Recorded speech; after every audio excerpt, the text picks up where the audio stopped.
जंगल में एक गरीब आदमी का गधा कीचड़ में धंस गया। उस वक्त मौसम बहुत खराब था, सर्दियों का जमाना था, तेज हवा चल रही थी और बारिश हो रही थी।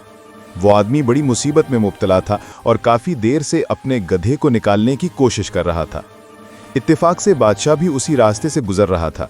उसने जब ये मंजर देखा तो रुक गया। किसी ने बादशाह से कहा कि ये आदमी गुस्ताखी कर रहा है।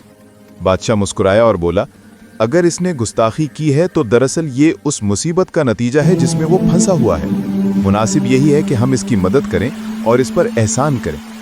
ये कहकर बादशाह ने न सिर्फ उस गरीब का गधा कीचड़ से निकलवा दिया, बल्कि उसे सवार होने के लिए एक घोड़ा और कुछ नकद रकम भी अता फरमाई। नमाज अदा करने के बाद बादशाह आगे बढ़ गया। उस वक्त एक शख्स ने उस गरीब से कहा कि तूने अपनी हलाकत में कोई कसर नहीं छोड़ी थी, अल्लाह का शुक्र अदा कर कि इसने तुझे बचा लिया। गरीब ने जवाब दिया, भाई मैंने अपनी हालत के मुताबिक बात की थी और बादशाह ने अपनी शान के मुताबिक मुझ पर करम किया।